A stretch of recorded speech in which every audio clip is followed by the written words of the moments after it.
everyone. It was a nice turnout. I'm very pleased. We're excited to have with us tonight Awalt to talk about her beautiful exhibition coming up for air, which we are currently seated and standing in. Liz has a very unique process with respect to both her paintings on canvas and the paintings, the works on paper. So I think tonight is going to be a fascinating talk. First, just a bit about our format. We have people obviously here live in the gallery. We're also live streaming it on Facebook. If you're watching on Facebook and you have a question, just type it in the comments section and we will read it here in the gallery and pass that along to Liz as when we get to the question and answer section. Also, if any of you ever miss any of our talks or any of our exhibitions, we post videos of all the talks and all the exhibitions on our YouTube channel. So go on YouTube, click subscribe, and they'll let you know when we have a new video. So now a little bit about our speaker. Liz Awalt graduated, got her undergraduate degree from Boston College. She then received her MFA at the University of Pennsylvania. And that was followed by several fellowships, including the Fine Arts Work Center in Provincetown, Caddo and McDowell, and the Malay Colony. She's also been the recipient of a Massachusetts Artist Fellowship in Painting and an Individual Artist Grant in Painting from the National Endowment of the Arts. And Liz, as probably most of you know, returned to her alma mater, Boston College, to teach and became a tenured professor. Liz has exhibited widely, including here in Maine, in Boston, and in New York. Her work has been included in numerous exhibitions and museums, including the Danforth Museum, the Museum of Fine Arts in Boston, Aldrich Museum of Contemporary Art, the De Cordova Museum, and the McMullen Museum of Art, also in Boston. Her work is in the collections of the Danforth, De Cordova, Rose, Knight, and McMullen Art Museums, and in corporate collections nationwide. And with that, I turn it over to Liz and thank her for being here tonight. Thank you. Thank you, John.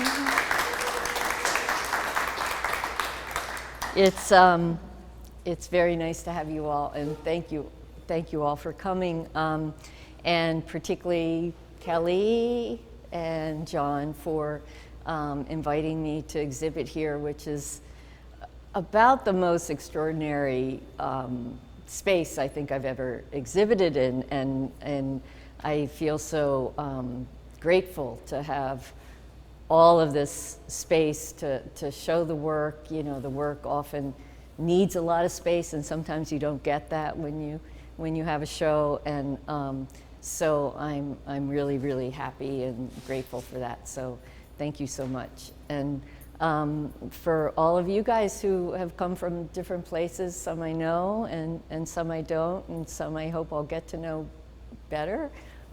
Thank you very much for coming. I'm going to, these are really hard for me to do, these talks, but I'm going to give you a little bit of background if you don't know me first, and you know, then talk about this work, the process that I do to make these works. And so I just want to tell you a little bit about me and kind of how I also ended up being involved in working or connecting to Maine, you know, how I got here and what my relationship to Maine has been. So I, as John said, I never went to a real art school per se, but I was an undergraduate student at Boston College, and between my junior and senior years, I attended Skowhegan School of Painting and Sculpture in Skowhegan, Maine. And that was my first time. I was really surrounded by other artists and young people and sometimes way older than me. I was like a baby there at Skowhegan at the time, that were really, you know, very motivated and excited about their work, artists, young people that were, you know, getting up early and staying up late in their studios. And I think it was the most exciting moment really for me up to that point, and the time that I realized that I really wanted to do this. I really wanted to join this crowd and become an artist. So, and it was my first time really in spending time in Maine. And Skowhegan is like a dream for any young artist, to be there, to work, to be surrounded by incredible teachers, artists that are invited there, and to be, eating dinner along a lake that's gorgeous and having conversations and going out dancing afterwards. So all of that was fun, just very impressed on me about how incredible a place Maine was. And after Skowhegan, I went back to college, and then I ended up, because I felt like I had a lot to learn, I didn't really start painting until I was in college. And I decided I needed to go to grad school right away, just so I would keep painting. And I went to the University of Pennsylvania, and at the time, Neil Welliver, who is probably familiar to many of you as an artist that, made a big name for himself also in Maine, was the head of the painting department at Penn, in the graduate department. And Neil, interestingly enough, he didn't really teach. He didn't really teach. The whole program was just artists coming in, and what I loved about it is that all you had to do is just paint. You didn't have to write a thesis. You didn't have to do anything. Just go in there and paint, and critics would come in, and other artists would come in and talk to you. And Neil would sneak around at night and see what you were doing, and then he'd come in the next day and be grumpy or gruff or kind, and you'd get feedback.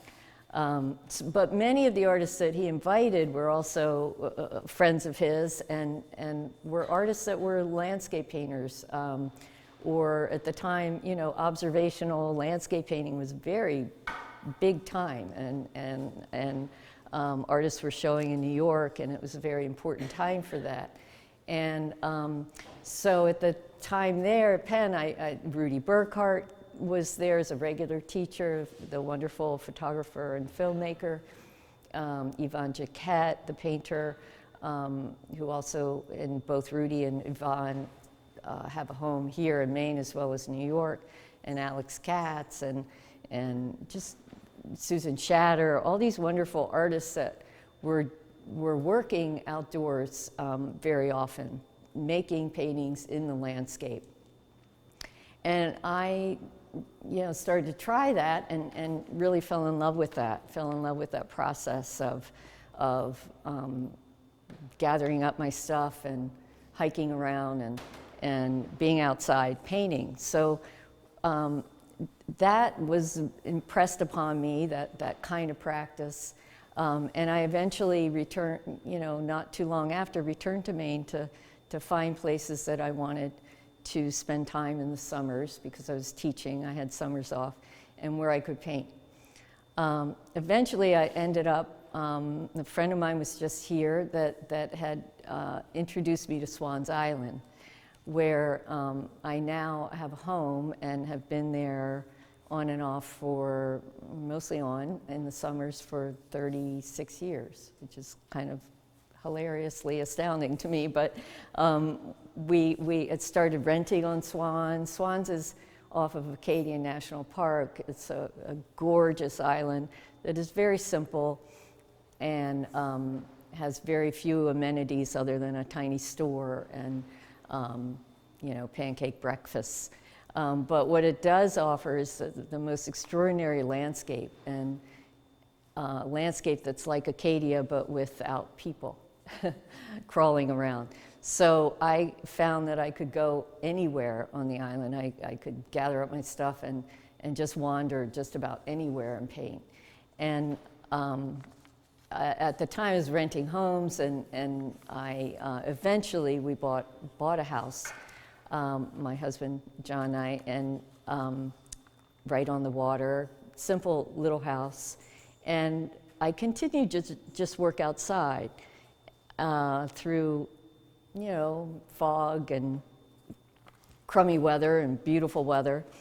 And became more and more attracted to not just the beautiful, of course Maine is gorgeous, but to the aspects of the landscape that were very, I think part of what Maine offers is this kind of beauty, but it's very rugged beauty, and sometimes it's not classic beauty. It offers a kind of weather that's very changeable, and that weather and those kind of changes that are constant, the tides, the way the landscape changes, you know, every 6 hours if you're on the water, all these kinds of evolutions, a landscape that felt very, very alive to me. That's what I began to realize I wanted to paint about.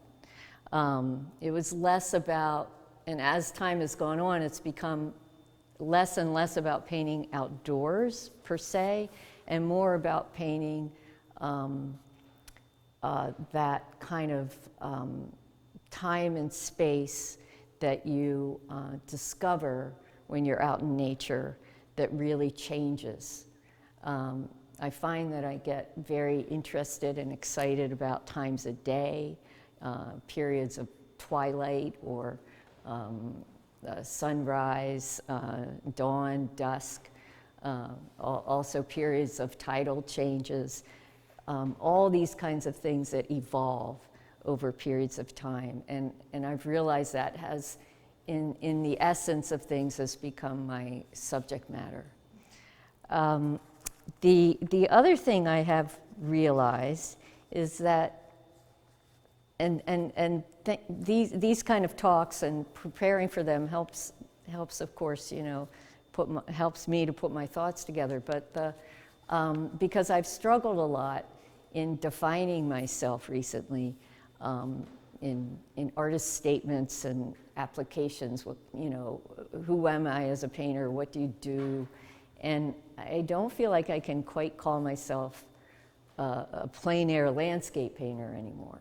And yet I also find it complicated or difficult to call myself a entirely abstract painter or a non-objective painter or a expressionist painter or a climate change painter or any of those kind of terms. So this idea of a painter that is interested in shifting time and space and evolutions within, you know, observing nature is becoming more and more, feels right to me, feels more and more right to me.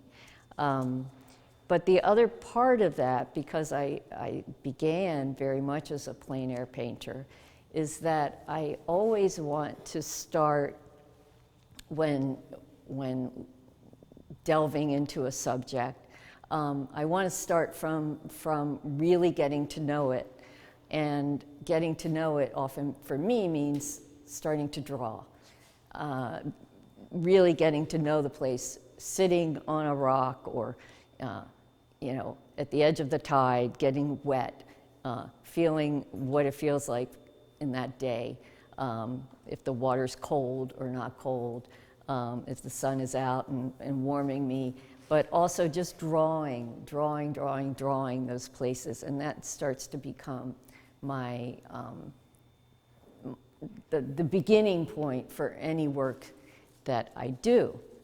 So with these paintings, of course, it felt kind of the same. I began to scuba dive with my husband, John, when, I know you think I'm only about 35, but when I turned 60, I have done this at different times. When I turned 50, I decided I wanted to go to Mexico to where the monarch butterflies would migrate. So we did that. We traveled to Michoacan, and I also went to these sanctuaries, took donkey rides into the sanctuaries, and took my sketchbooks and sat drew what I saw from the butterflies, and that followed, a whole series of paintings followed from that. So, and when we started diving, I thought this whole new subject matter opened up. I mean, essentially this whole new world opened up, which was a world which is beyond trying to describe. When you're underwater and going from the surface and now down to 100 feet, which I can do, but I don't like too much, your whole universe is different than anything above water. You don't have any sense of gravity. You don't have any sense of, the sense of space is all out of whack. All the forms are insane. Some of these forms that I paint are way bigger than me. Tube sponges that you can crawl into, but you wouldn't because you shouldn't. And colors that are beyond imagining. So, which makes me think again about why it's so important. It gives me so much gratification to work from nature, because in this case and in so many other cases, I find the things I discover and learn about are beyond anything I could make up. You know, I couldn't have made up purple tube sponges that were, 6 feet tall. I just couldn't. And so they provide me with lots and lots of visual stimulation, ideas. But it dawned on me, I began to learn to take photographs underwater, and not to become a great underwater photographer, but just to discover have a way for me to document what I was seeing, and take it back home with me and have it in the studio. I don't typically work at all directly from any particular photographs, but I pull them up on my computer and I look at them, and it reminds me of how magnificent a particular place is, or it reminds me of some formations that I want to remember what the structure is like. But I discovered in walking into a dive store one day, this little tiny sketch book that said "dive book" on it, and you can see them in this case, and you can see in the video over there that I have learned, and I think I'm the only one. So if there's another one out there, I'd love to meet you. If you're out there and you're drawing and you're diving, I'd really like to join your club.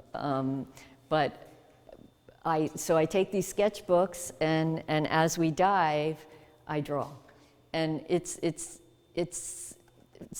very familiar to me because I've been drawing outside in various locations for 40 years. So while it's a little insane, and I'm being pushed up and down by currents, or I only have a couple minutes because the rest of the dive group is going over there, or my husband is saying, "Look at your oxygen," and I'm drawing and drawing, and he has to pull me away because I might need to go back up 20 feet. I have to do it really, really fast,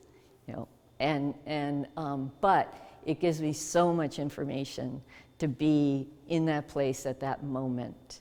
And for any of you who've been drawing or working outdoors, to sit in front of something for 5 minutes even, and try to really grasp what you're seeing in a drawing it's magical. So I'm probably now up to about 5 of those dive books. I go through them a lot and fast when we're diving, and then I take those back to the studio along with my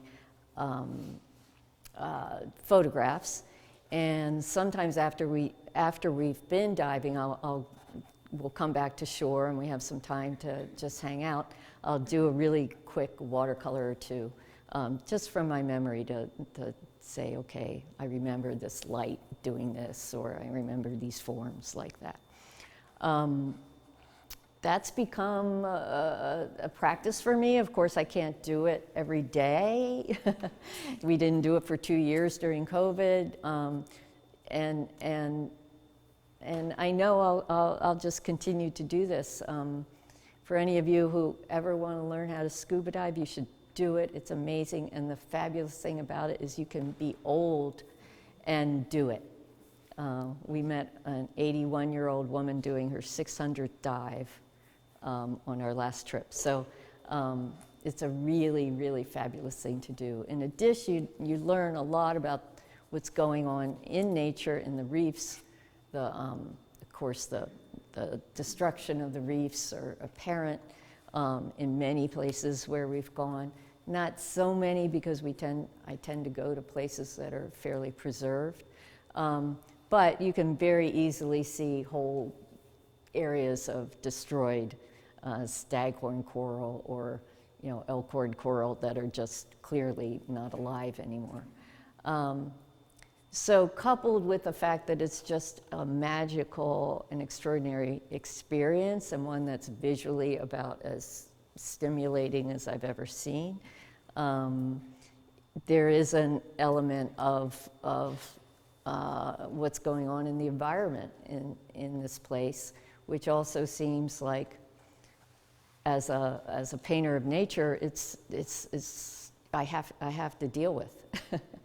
I can't necessarily claim to be like a climate change champion, and I do my little bit of work as an activist in other ways, but it's such an incredible universe under the water that most people don't get to see, and it has major impacts throughout and beyond just the environment of coral reefs, and it's going like that. It's going like that. So part of my impulse to go do this thing was that I didn't know that in 10 years it might be there anymore. And there are very few things like that, I mean, there are, of course, rainforests and the monarch butterflies and other places where things are just going very quickly.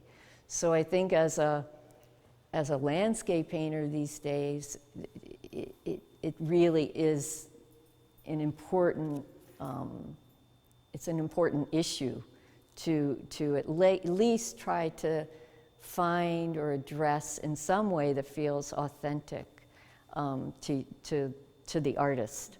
And even if you've been painting, one landscape, like, say for instance, many painters, Lois Dodd, in her backyard, even the backyard is changing. Even all of those places are changing. So if you've been painting it for 40 years, you're really recording it, how these things are changing. And I think in some ways landscape painters don't get enough credit for that.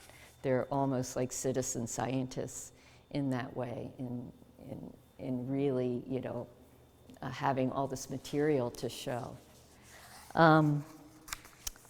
I am just a little bit about the other works, which are works on paper, all works on paper, and they have been made in Maine. They've been made.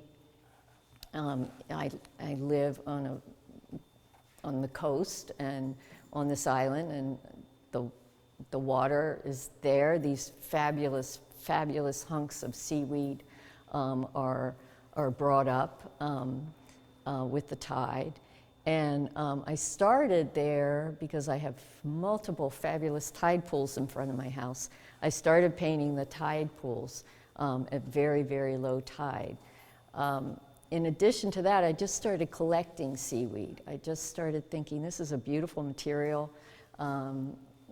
I'll draw it, as I do. I just start drawing it to get to know it. And then I started incorporating it into these works on paper. So I collect these pieces of seaweed. That one back there, you might see, it's really big one on the far right. I ran into that one while I was swimming in a cove. It attacked me, or I attacked it, and so I pulled it out of the water. It was probably 8 feet long, and I brought it home, and I rolled out a big piece of paper on my deck, and I laid it down on the paper.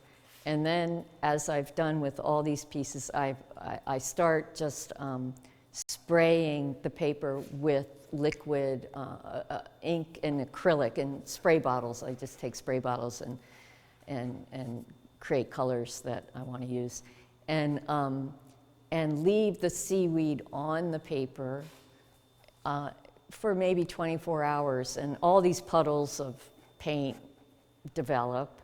I might add ropes as well, detritus that I find on the beach as well, into the piece. And then the next day I'll come back to it when it's a little bit drier, and I'll pull the seaweed off and everything else off, and they leave a kind of a print, a ghost print of what they were.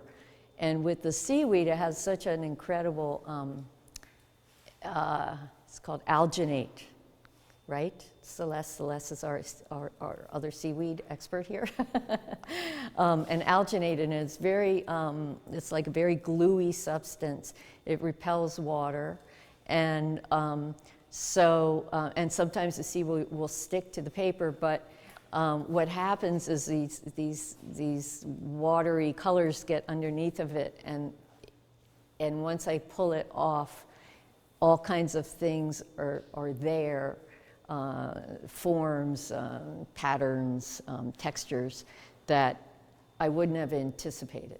I didn't make myself, So I think of a lot of these paintings as being collaborations with nature and with the seaweed, because we're working in tandem with one another, and they're teaching me a lot of things, and then I say, "Ooh, that looks really great," so I try it again, and then of course it doesn't work, but it's part of the process. I've begun to understand what that material might do with what I want to do. So these pieces they're very process-oriented, they're discovery-oriented, and they're very material-based in terms of what I use. I might draw back into them too. You can see some of that in some of the works on paper. So I may have missed a few things I wanted to say, but that's the majority of the details about me, about the work, and I would love to hear comments or questions, and I hope you'll feel free to ask me anything, and nothing will be not okay to ask. So thank you. I got a question. Stony, yeah. So, in your earlier landscape paintings, and it's true for a lot of people who paint the landscape, there's often a sense of place that gets captured. And I wonder if these paintings, and maybe this other series, has a relationship like that. Because they kind of look like they're someplace, but it's just a very unfamiliar place to those of us who aren't diving. Right, And right. I don't know if you think about that, or, if that's an issue that still concerns you.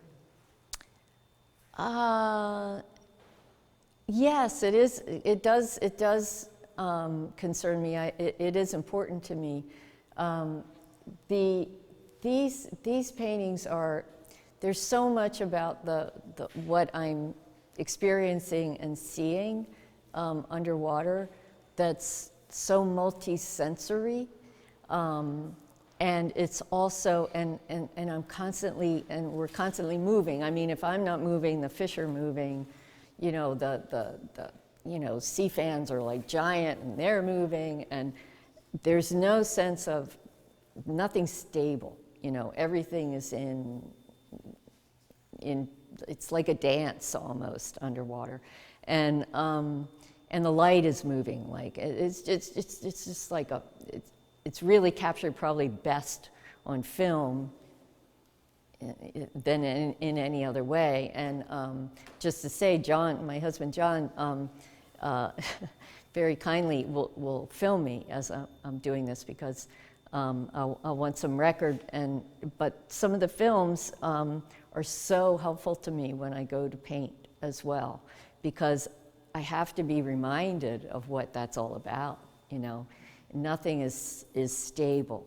So if nothing else, that's one thing I really hope to get in the paintings, a sense of a very different kind of environment that's moving and fluid, and you know, and that you feel that. And in addition, being in that environment, I'm always moving. So I'm hovering above something, or I might be under something, or a fish might be over me, or you know, we go through like cave-like formations. So your sense of body is also, it's kind of like being in outer space, even though I haven't been in outer space. But so there's nothing, you know, there's no horizon. There's the whole universe there is something unusual, but I want to try to get that, you know.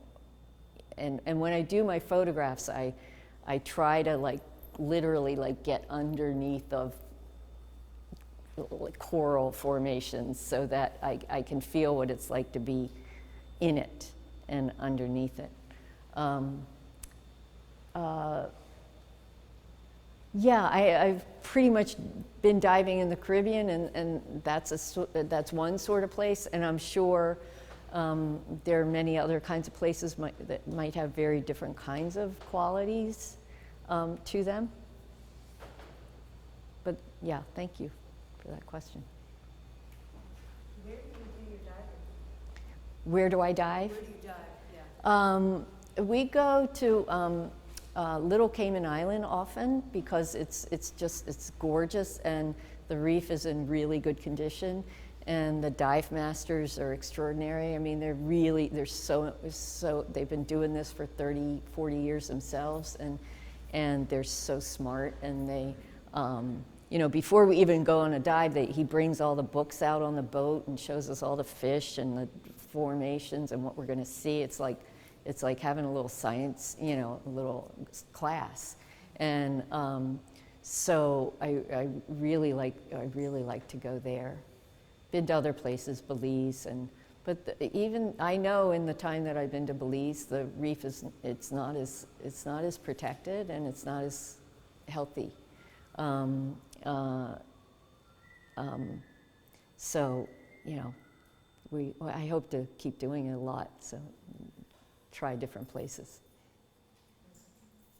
Yeah. Yeah, I was wondering if you dove in more northern waters, colder waters, and what that is like as a visual sensory. I haven't, because yeah, I mean, I've been underwater. You know, I love to swim. I'm in water as much as I can be, and I have done some photographing, but not diving, just, you know, getting in and doing some photographing. It's dark, you know. The difference is, as far as I know, in the north, in like Maine, and I know people in Boston will get their certification, you know, in Cape Ann or up there, but the water's, it's dark, you know, so you don't have, in 10 feet, it's really hard to see stuff. And you don't have that light-filled water, and it's cold. It's really cold. And I don't really love being that cold. I mean, if I would love to try it in Maine, but you'd have to wear like this massive like suit and in order to really do it. Yeah. So you talk about, you have the sketchbooks, at least from my looking at it, look like maybe you made color notes in the drawing sometimes. Say, color notes, yeah. Color notes in the drawings, in the Yeah. sketchbooks, and then you've got the videos, and you've got photographs.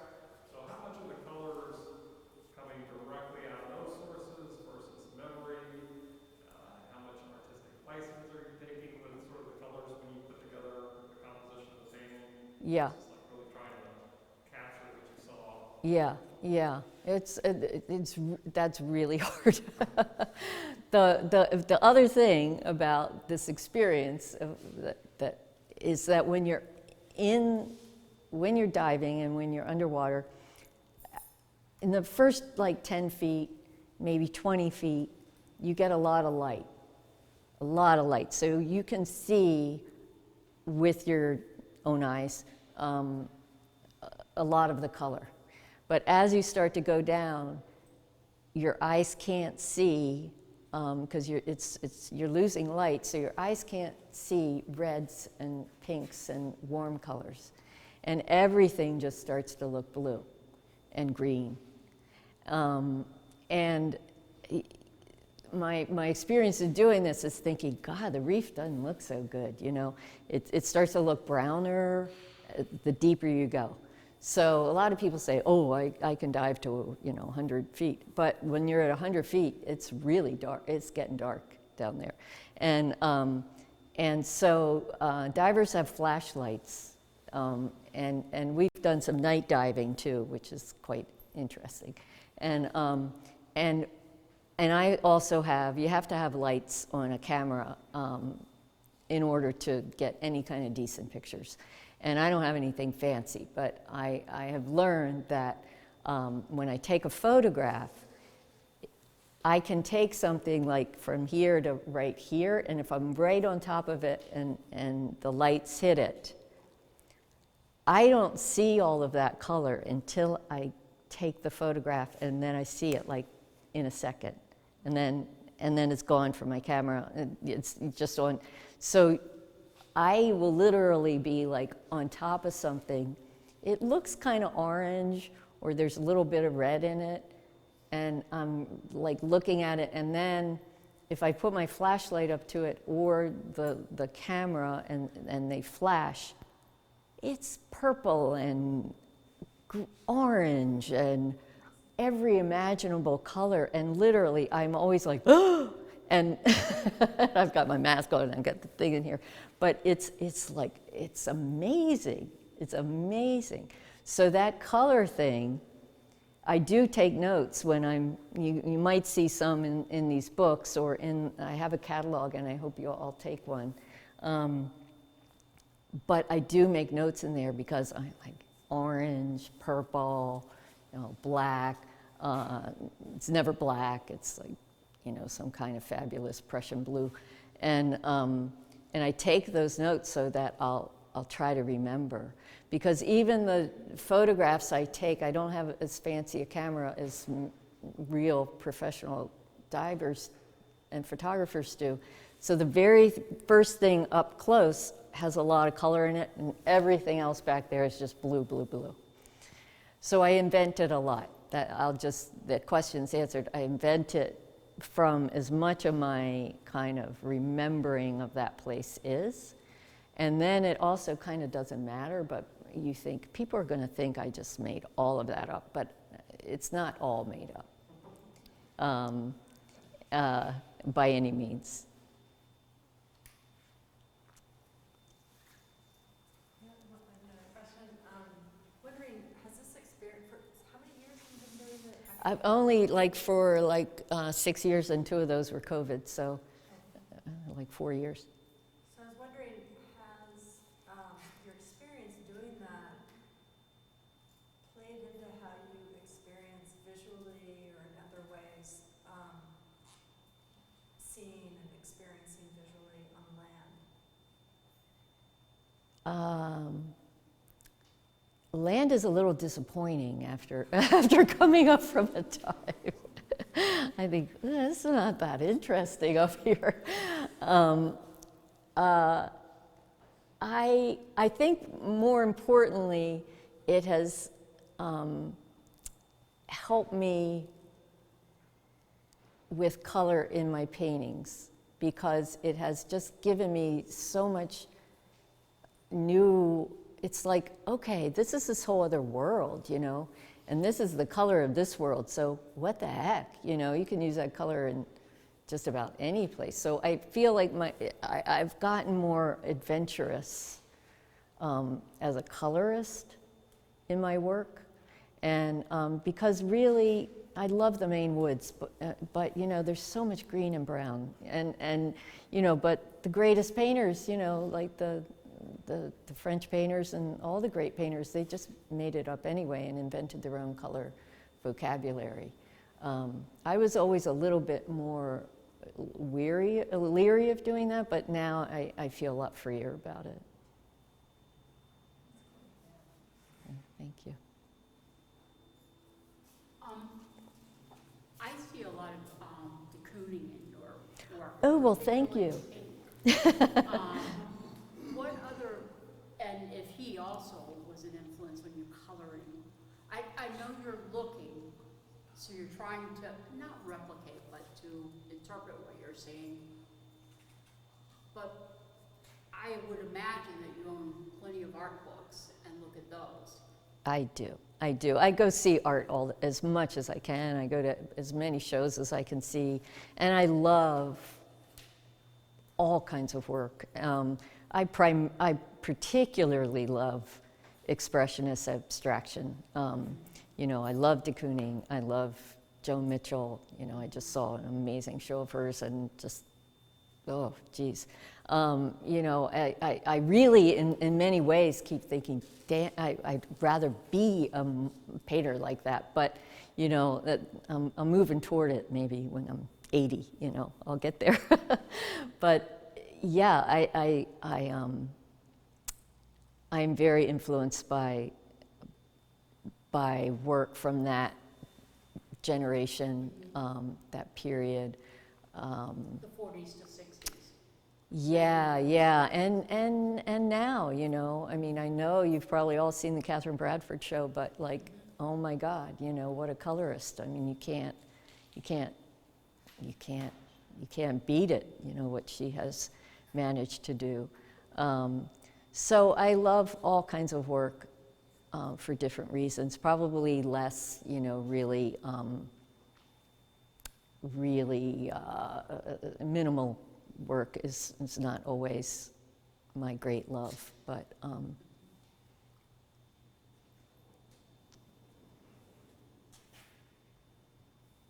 de Kooning pink, he said, you can't beat it. It's a really beautiful thing. I have a question. Yeah. What is your next theme of work? Do you want to stay in this genre, or do you have any future plans? Yeah, I mean, I do. I absolutely, you know, I hate winter, so this is a great, also, I love to go somewhere warm in the winter if I can. So absolutely, I'm really in love with diving, and I always like to paint and work. So it's a great combination. So yeah, and I feel like I've just gotten a little bit of what I want to do with it.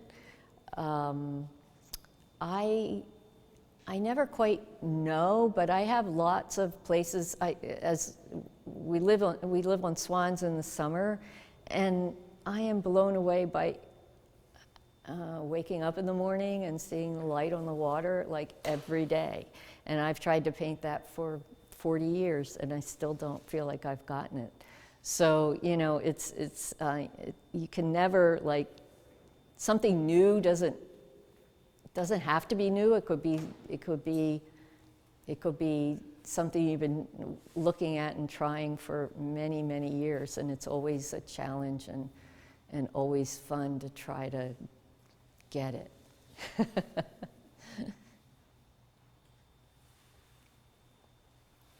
one, not just my questions, I've got some from others too. Oh, a friend of mine asked a question too. I have a card somewhere.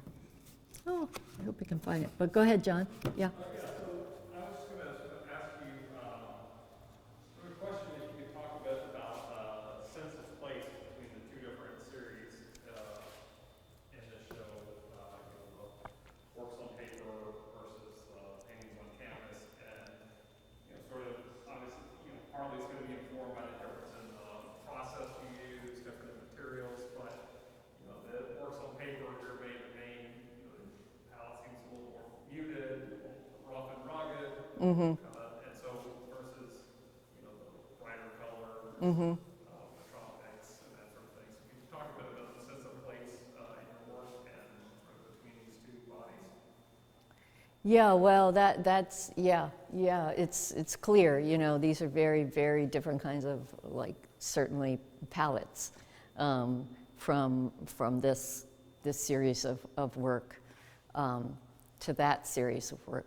Sometimes, while of course, if you look at a Maine tide pool, there's a lot of red and pink and purple, and there's a whole lot of that color in there. It's just this big, as opposed to like this big.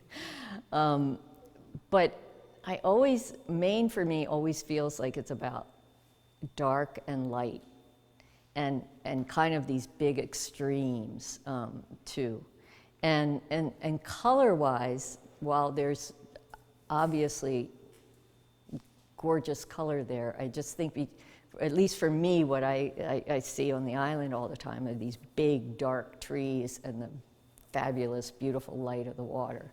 And that feels like Maine to me.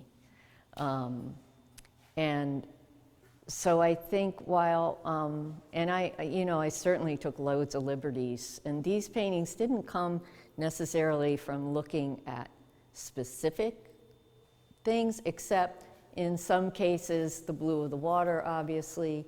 Some of those greens come from the sea lettuce that you can see in the tide pools is almost magnificent green. And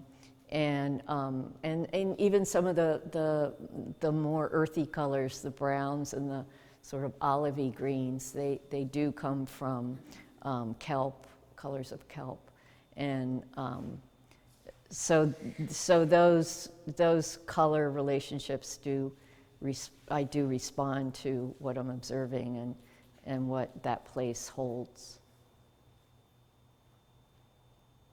I don't like green that much as a painter, so I've been to Ireland, but I don't know.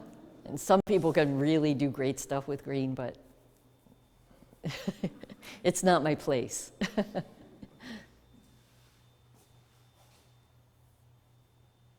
Thanks for all of your questions. I really appreciate it. Was there any more? I think I don't have it on me. I think Tessa might have it in my pocketbook. Do you see a postcard in there, Tessa? Look on the outside. Outside. Turn it around. Yeah. Tamara wrote. You can read it.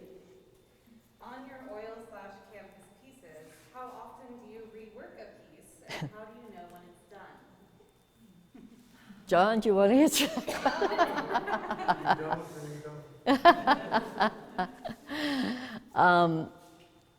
I never know that it's done until something feels like it gels.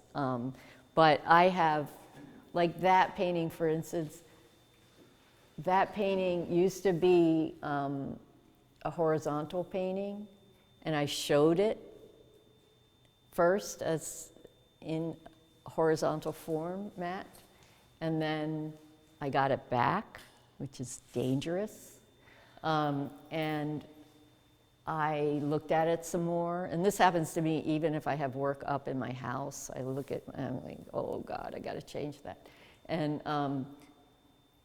I realized it wasn't right. So I thought it was finished, but I took it back in the studio and I changed the direction of it, and I reworked a lot of it. And I sand them down a lot when they get to a point where the surface is just kind of not fresh, because I do like a surface of the paint that feels alive and fresh.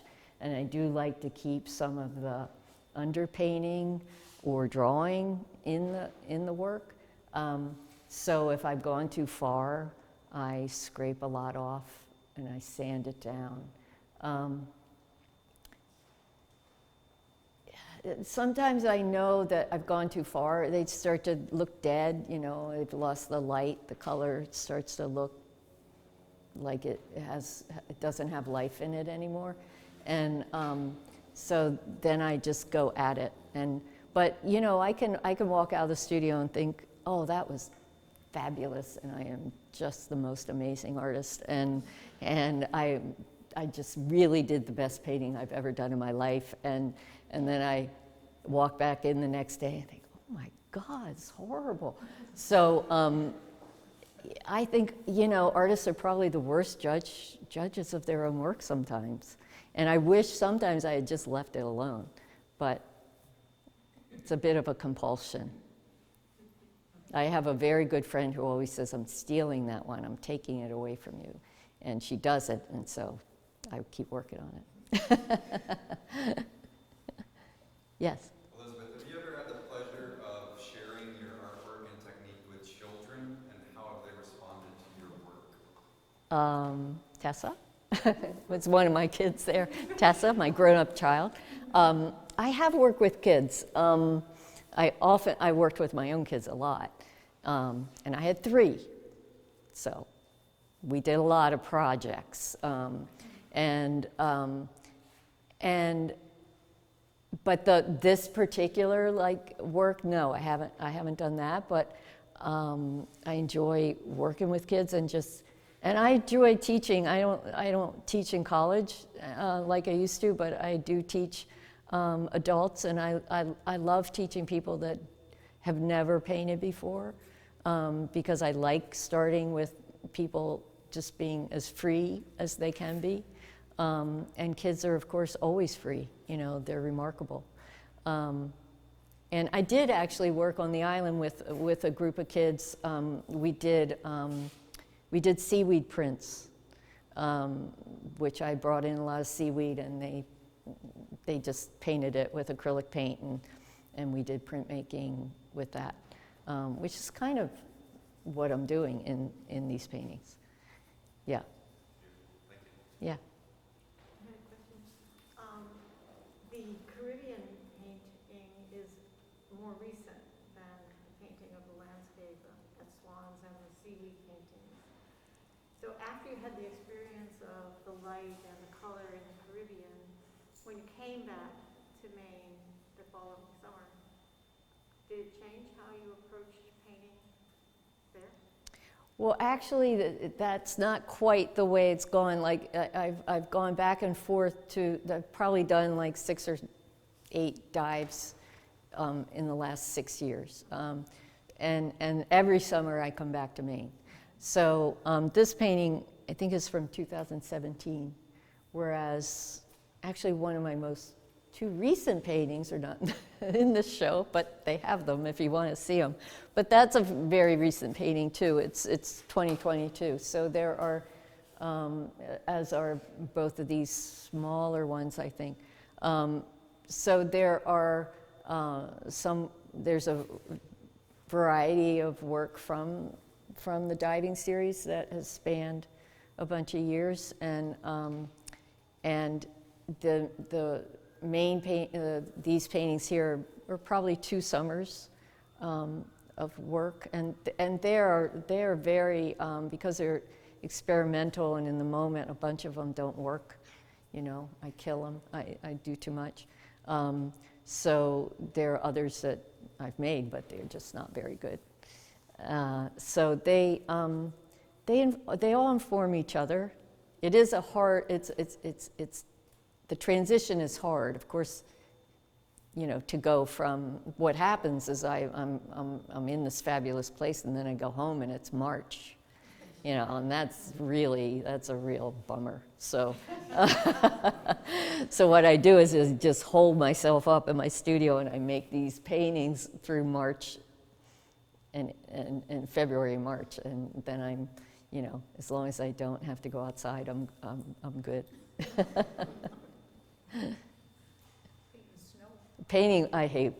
I've tried all of it, and it's just I finally accepted at my age that I don't have to. All right, so we've got a very specific online question from Conley. Do you have a favorite female Maine modernist? Female Maine modernist. Wow. What's that? How far do I get to go? Celeste Robert. She's one of my very favorite female modernists. That's a really interesting question, because all of a sudden, why is my brain going dead? Yeah, I don't think I can find that out of my brain at the moment. I have a lot of classic Maine modernists, like John Marin and Hartley, Marston Hartley. My first dog was named after, and you know, that period of artists for sure have always been, you know, close to my heart. And there's so many great painters in Maine. I mean, my goodness, you know, it's a very rich place for art, so it really wouldn't be fair to pick out any few. You know, I have a lot. I have a lot of wonderful women artists, and I think almost every great artist is a woman right now. It seems to me there's just this great explosion of women artists right now. It's fantastic. Thank you very much for your questions, and I appreciate it.